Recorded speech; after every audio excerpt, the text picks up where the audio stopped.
Tonight we explore a story that could reshape not just Afghanistan, but the entire future of Central Asia. In a land long associated with war and hardship, a new chapter is being written, one that few could have predicted just a few years ago. Afghanistan, a country defined for decades by conflict and instability, is now witnessing a surge of massive construction projects. Across the rugged landscape, cranes and bulldozers are transforming the horizon, signaling a dramatic shift in priorities. The Taliban, once known only as insurgents fighting from the shadows, are now the nation's rulers, and they're not just governing, but building. Their focus has shifted from warfare to infrastructure, from destruction to development. They're carving ambitious canals through arid deserts, raising dams in remote valleys, and drafting blueprints for entire new cities. These projects are not just about physical reconstruction, they're about redefining Afghanistan's future. This isn't simply rebuilding what was lost, it's a calculated move to seize control of Afghanistan's destiny, harnessing the nation's water, vast mineral resources, and its strategic crossroads location to chart a new path forward. The Taliban is channeling the energy and resources once devoted to warfare into national development.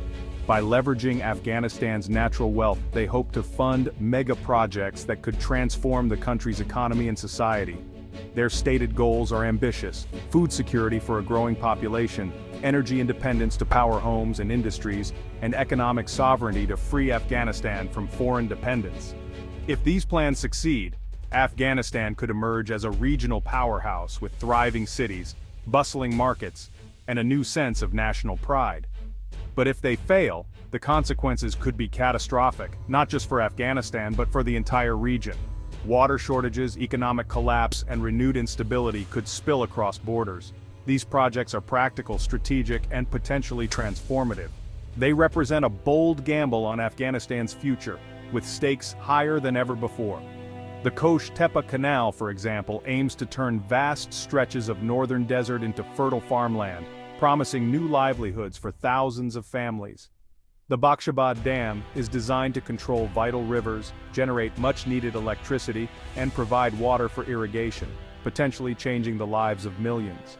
Kabul New City, a visionary urban project, is planned to house millions and relieve the overcrowded capital, offering hope for a modern, organized urban future. Construction is underway on a scale never before seen in Afghanistan, with progress visible even from space. The landscape is changing before our eyes. The Taliban is mobilizing resources and labor on an unprecedented scale, drawing workers from across the country and importing materials to fuel their vision. For decades, Afghanistan depended on foreign aid and international assistance. Now the Taliban is declaring a new era of self-reliance, determined to stand on their own. By controlling water, they gain leverage over neighbors like Uzbekistan and Turkmenistan, potentially shifting the balance of power in Central Asia. Developing domestic energy sources reduces reliance on imports from Iran and Tajikistan, making Afghanistan less vulnerable to external pressures. New highways and trade routes could transform Afghanistan into a central hub, connecting South Asia, Central Asia, and the Middle East, and opening new economic opportunities. This is more than just construction, it's a fundamental shift in the region's geopolitical landscape, with Afghanistan at the heart of a new and uncertain era. In Central Asia, water is more than just a resource. It's a source of power, influence, and survival. The region's rivers have shaped borders, economies, and even the destinies of nations for centuries. For generations, Afghanistan's rivers have flowed beyond its borders, nourishing neighboring countries while, ironically, many Afghans themselves have faced chronic drought and water scarcity at home. Now, the Taliban is determined to rewrite this story. They're launching ambitious projects, building new canals, dams, and reservoirs to capture and retain Afghan water, aiming to ensure that more of it stays within the country's borders. This strategy is at the heart of their national revival plan. In Afghanistan, agriculture is the backbone of the economy, employing the majority of the population. Controlling water resources means not just food security, but also economic stability and hope for millions. But this move is a direct challenge to the regional status quo. For decades, Afghanistan's neighbors have relied on the free flow of water across borders, often taking it for granted. Building and maintaining these massive projects isn't easy. They require significant capital, technical expertise, and above all, security, resources that Afghanistan has historically struggled to secure. Yet, The Taliban is pressing ahead, determined to overcome these obstacles. To fund these efforts, they're tapping into state coffers, seeking private investment, and even exploring international partnerships, despite the country's political isolation. By controlling the headwaters of major rivers, Afghanistan gains unprecedented leverage over downstream countries like Uzbekistan, Turkmenistan, and Iran, nations that depend on this water for their own agriculture and livelihoods. Any significant reduction in water flow could spell disaster for these neighbors, threatening their crops, economies, and even sparking new regional tensions over access to this vital resource. The Taliban is betting that securing water for Afghans will bring stability and prosperity, even if it risks diplomatic fallout and conflict with neighboring states. In this high-stakes game of hydropolitics, every drop counts, and the outcome could reshape the future of Central Asia. The Kosh-Tepe Canal stands as the centerpiece of Afghanistan's bold new ambition, a vision to turn vast stretches of desert into fertile land. In a country long challenged by drought and food insecurity, this project represents a dramatic shift in what's possible for the future. Stretching an impressive 285 kilometers, the canal will divert precious water from the Amu Darya River, aiming to irrigate over 500,000 hectares of previously barren desert. This massive undertaking could breathe new life into the region, supporting crops and communities where little could grow before. If completed as planned, the canal could transform these arid lands into Afghanistan's agricultural heartland, providing food security and economic opportunity for generations to come. Thousands of Afghan workers are racing against time to finish the canal, driven by hopes of achieving food self-sufficiency, creating jobs, and revitalizing rural communities that have long struggled. The first phase, spanning over 100 kilometers, was completed in just a year, a pace that surprised even the project's skeptics and inspired confidence in what's possible with determination and unity.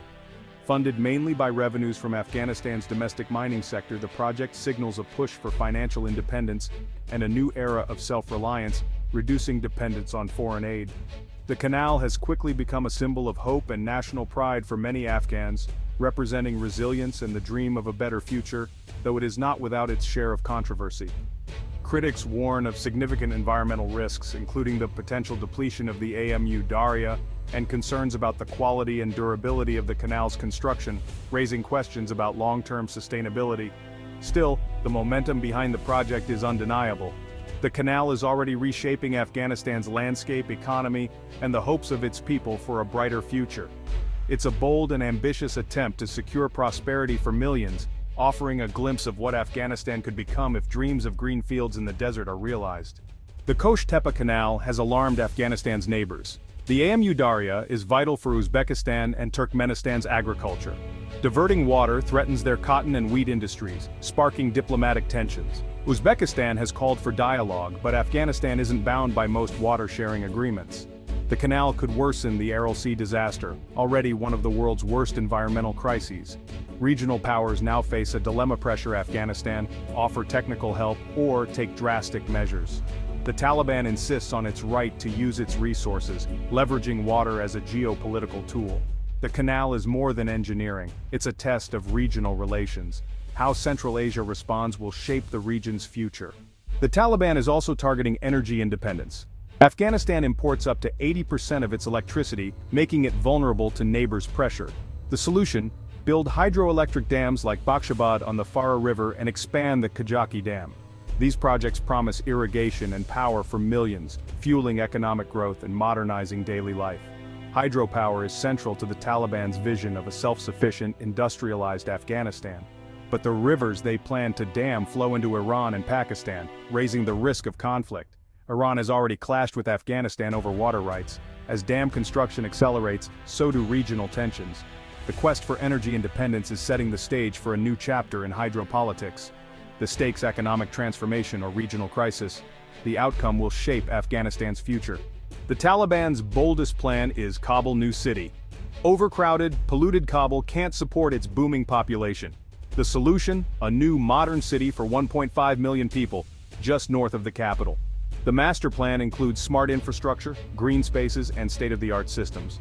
Stalled for years, the project is now a top priority, with Chinese investment jump-starting development. Kabul New City promises jobs, economic growth, and a new national identity. It's a symbol of the Taliban's ambition to move beyond the past and embrace modernity. Success would showcase their ability to manage complex projects and attract foreign capital. The city on the hill is no longer just a metaphor, it's under construction. Afghanistan's geography is its greatest asset and challenge. The Taliban aims to turn the country into a regional trade hub, reviving the Silk Road with new railways, highways, and pipelines. The Trans-Afghan Railway would link Central Asia to Pakistan's ports, unlocking trade for landlocked neighbors. The Tapi pipeline could bring natural gas from Turkmenistan to India, generating revenue and energy for Afghanistan. These projects promise economic integration and reduced dependence on foreign aid. They also attract Chinese investment, aligning with the Belt and Road Initiative. But Afghanistan must balance competing interests from China, Russia, India, and Pakistan. The challenge profit from its crossroads location without becoming a pawn in a new great game. Funding these mega-projects requires vast resources. Afghanistan's mineral wealth, lithium, copper, rare earths, could be worth trillions. The Taliban is signing mining deals, especially with China, to fund development. They claim to have cracked down on corruption, increasing state revenue and efficiency.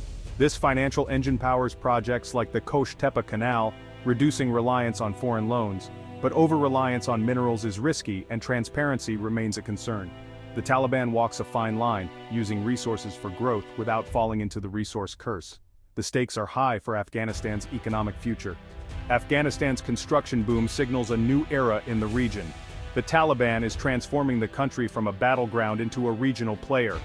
By controlling water, energy, and trade, they're challenging the old order. A stable, integrated Afghanistan could drive regional growth or spark new conflicts. Neighbors and global powers are watching closely, each with their own interests. China sees opportunity. The West remains wary. The success or failure of these projects will determine Afghanistan's fate and reshape Asia's geopolitical map. The world is watching as Afghanistan tries to build its way into a new future.